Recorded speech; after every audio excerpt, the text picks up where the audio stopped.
पहली पत्नी को देख भागा पति। पहली पत्नी की आने की सूचना मिलते ही मुंह छिपाता रहा अंकित पति। तुलसी विवाह कार्यक्रम में शामिल होने के लिए अपनी दूसरी पत्नी के साथ बैठा था अंकित सोलंकी, लेकिन आयोजित धार्मिक कार्यक्रम में से ही आधे में से ही अंकित सोलंकी को वहां से भागना पड़ा और अंकित सोलंकी पूरे समय तक मुंह छिपाता रहा, क्योंकि सामने खड़ी थी उसकी दूसरी पत्नी। जी हाँ, यह पूरा मामला देवास जिले के विजयगंज मंडी थाने का है। यहाँ विजयगंज मंडी में उज्जैन से श्वेता, जो कि अंकित सोलंकी की पहली पत्नी है, जिनका फिलहाल न्यायालय में डिवोर्स को लेकर केस विचाराधीन पर है, और इसी मामले में अंकित 2 महीने की सजा काटकर 3 दिन पहले ही अपने घर यानी कि विजयगंज मंडी पहुंचा था। यहां पर अंकित सोलंकी अपने घर पहुंचा और पहुंचते ही एक तुलसी विवाह कार्यक्रम में अपनी दूसरी पत्नी के साथ शामिल होने वहां पहुंच गया और वहां विवाह कर एक नौटंकी कर रहा था।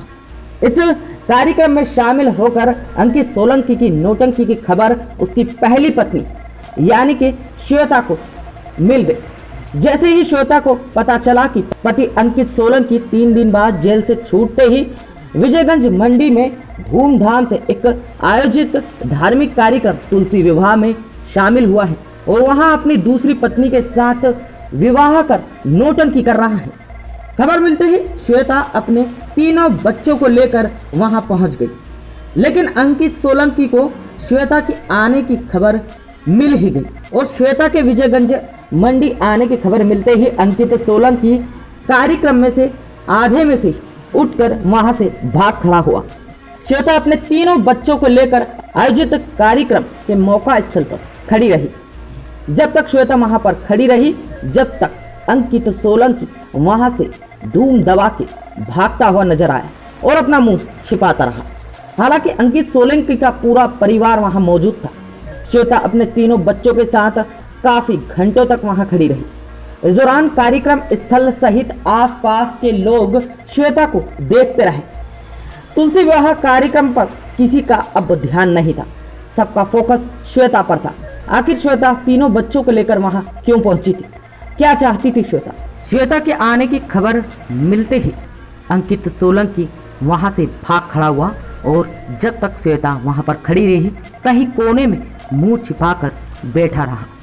इस नज़ारे को आसपास के लोग और कार्यक्रम स्थल से लोग श्वेता को देखते रहे।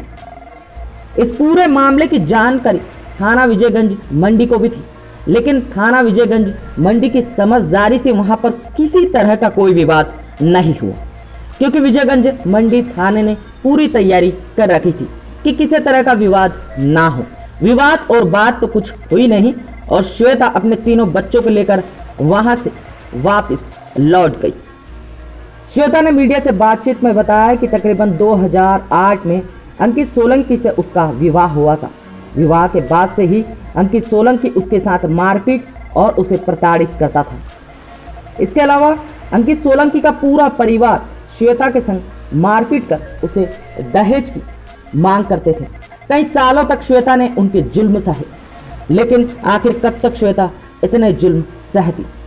कई सालों तक ये सब कुछ चलता रहा। श्वेता को 2 बच्ची हुई, इसके बाद एक लड़का भी हुआ।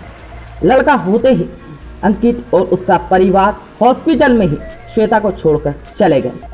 इसके बाद श्वेता ने काफी समय तक उनके साथ रहने और इंसाफ की गुहार लगाई, लेकिन अंकित सोलंकी और उसके परिवार ने उनकी एक नहीं सुनी और श्वेता को धक्के देकर निकाल दिया।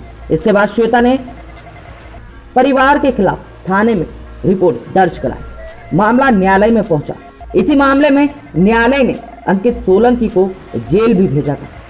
3 महीने की सजा काटने के बाद अंकित सोलंकी आज 3 दिन बाद अपने घर लौटा और यहाँ लौटते ही वो एक कार्यक्रम में शामिल हुआ और श्वेता अपने तीनों बच्चों को लेकर विजयगंज मंडी पहुंच गई।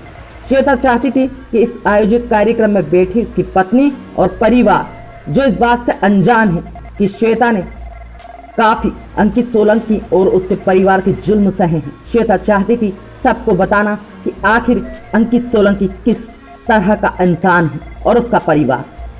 बहरहाल जो भी हो, फिलहाल न्यायालय में केस विचाराधीन और जल्द ही कोर्ट श्वेता को न्याय दिलाएगा।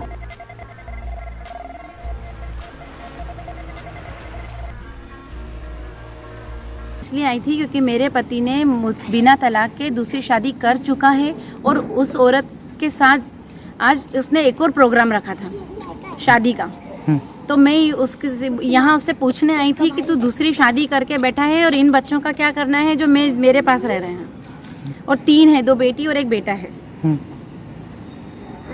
क्या हुआ फिर? आपकी बातचीत हुई अभी आए थे तो? मैं जैसे ही यहाँ वह शादी चल रही थी, जो तुलसी विवाह आज है, उसके उपलक्ष्य में इनके फेरे भी हो रहे थे। मुझे देखकर ये सब लोग भाग गए। जैसे ही मुझे इन लोगों ने देखा, ये सब लोग वहाँ से भाग गए। थाने पर आए थे, उन लोगों ने क्या आश्वासन दिया, क्या बातचीत हुई आप? उन्होंने कहा कि अगर वो वहाँ उपस्थित हो, आप जाइए वहाँ पर, उससे बात कीजिए, हम पूरा आपका सपोर्ट में खड़े हैं।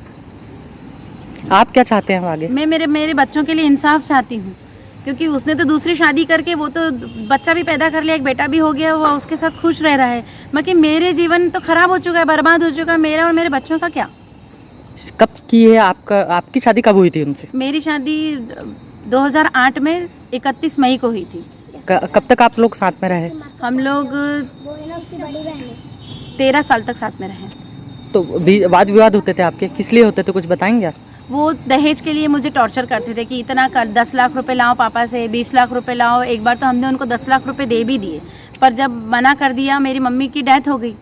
उसके बाद मैंने बोल दिया कि अब मैं पैसा नहीं दे पाऊंगी, मेरे पापा की इतनी कमाई नहीं है। तो बस उन लोगों ने मुझे मारना, पीटना, टॉर्चर करना, परेशान करना चालू कर दिया। पहले बोलते थे कि बेटा होगा तो अच्छा रखेंगे, बेटा भी हो गया, वो सब लोग जब से भाग गए। उनको क्योंकि सिर्फ पैसा ही चाहिए।